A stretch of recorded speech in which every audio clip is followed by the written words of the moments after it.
You guys could start. So we're the Kitchen community. Our project is learning gardens at schools throughout Chicago. Our House Campus essentially has been maximize the utility of school learning gardens, and we've done a series of interviews and observations based on that. The first thing that I'm going to talk about is a recent garden visit. We went to go visit a school around the Winter Park area called McAuliffe, and we went there and we sort of observed the garden team and the people who maintain the garden put installation in and weed the garden, as they often do in a lot of gardens.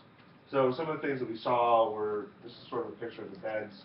One of the challenges they're facing is they get dirty very easily because the beds are porous, so they don't like let water out, but they have like a texture on them, like a matte texture, and that like lets dirt in very easily, and it makes it kind of this brown texture, this like brown color. You can see more of that there and there. These are sort of to get an idea for the gardens, what they look like. They're curved beds, as you guys have probably seen before, or as we talked about yesterday, and they essentially plant plants throughout.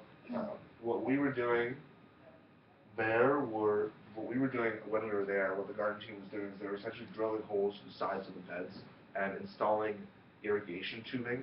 So the way it would work is that if this is a bed, they would install 3 lines of irrigation. This is sort of like their 4th attempt at doing irrigation because like there are certain challenges. Kids pull on them and that can uproot the plants.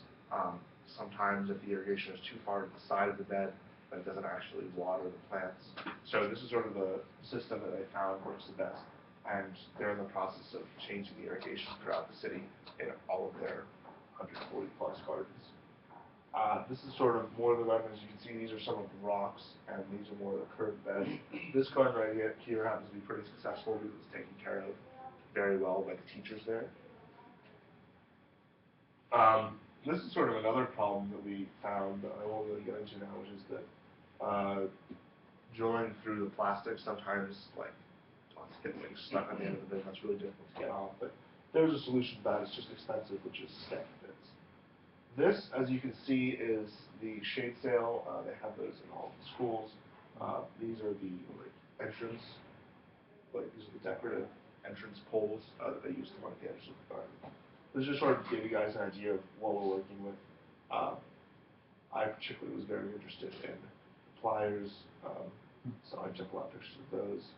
It's very hard to connect the tubes together, so there's this really interesting tool that like actually helps you get a grip on the tube and the fitting to like force it together. That's this right here. Because a lot of these gardens are in really bad neighborhoods, they can't use any metal parts, so it's all plastic.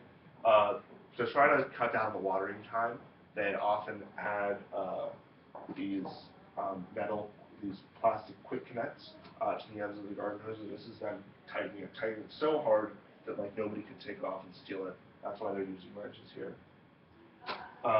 This again is more of the garden. You see that it's next to a playground. They like to do that so that the garden is in sort of everyday life. They want kids to interact with the garden. They want it to become a play space. That's why they have bowlers there. That's why they have the shade sail. It all makes the garden sort of an interactive environment. These are sort of more pictures of the garden. That's the playground there in the background, and I'll just kind of flip through the rest of these. This garden in particular was sort of very well cared for because they took the time to add a lot of aftermarket upgrades, like these wooden boxes on the sides, as well as these wooden poles that support tomatoes and other fruits. This is him. This is Sam. He's drilling holes from the sides of the bed for irrigation. This is the irrigation tubing that goes throughout the tops of the bed. And that's about it. This again, if you didn't get a good idea, this is again how they connect the hose to the beds. It's really fast. You can just pull, like, stick it on and off. No need to twist anything. And it's also, again, no metal, so there's nothing to steal there.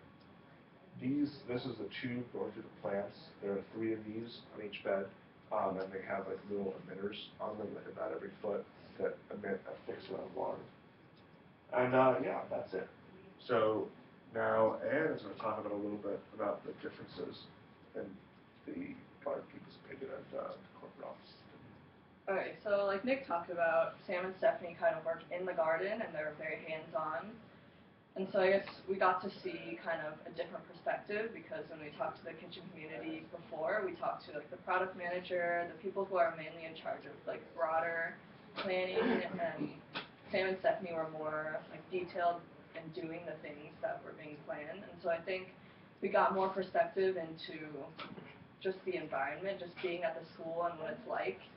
And I think we got to hear a lot about teachers and the students and how they interact with the garden. And so I think now, as we're trying to narrow down our focus, we're thinking about how, or one of our questions is, who should our primary user be? Because right now we have the kitchen community who focuses on the broader planning, whereas with Sam and Stephanie, we can look at detailed problems, like Nick mentioned a few, like putting the tubing into the place where the water goes in, and also maybe like a tool belt, a better organization. And so I think right now we're trying to put ourselves into more shoes, trying to get more perspectives and seeing where we should focus. And this week we did some more analysis on whether we want to focus on like the student or on the processes, and so Kelsey will talk a little bit more about that. Yeah, so we put together just like a 2x2, so the fourth quadrant thing, and we put directly impacting the students, indirectly impacting the students, and then improving and inventing. So we were looking at like what they have existing and if we want to work on making that better.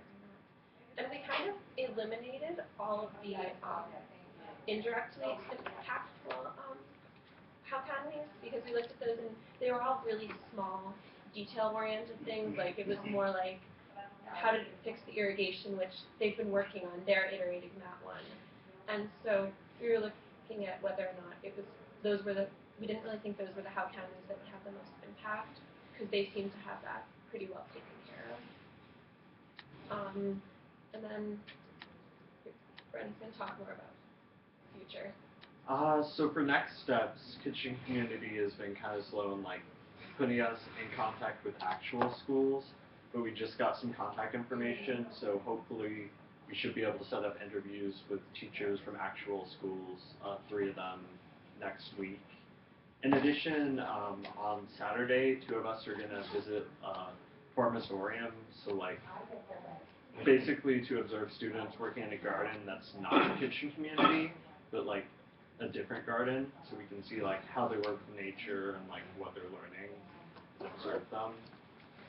And we were also able to get like information on like comments from all the schools about how they define success and what issues they've encountered. Like Kitchen Community had records of that, so we were able to get that information, and we're going to start analyzing that and asking for more survey information from the community.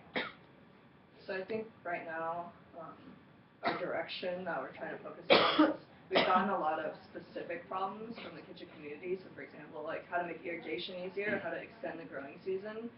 But I think our coach really encouraged us to find a problem that they don't really see and a problem that we can solve, but they don't necessarily have the resources to solve. And so I think right now we're leaning more towards doing something that's more impactful for the students rather than focusing on the technical aspects.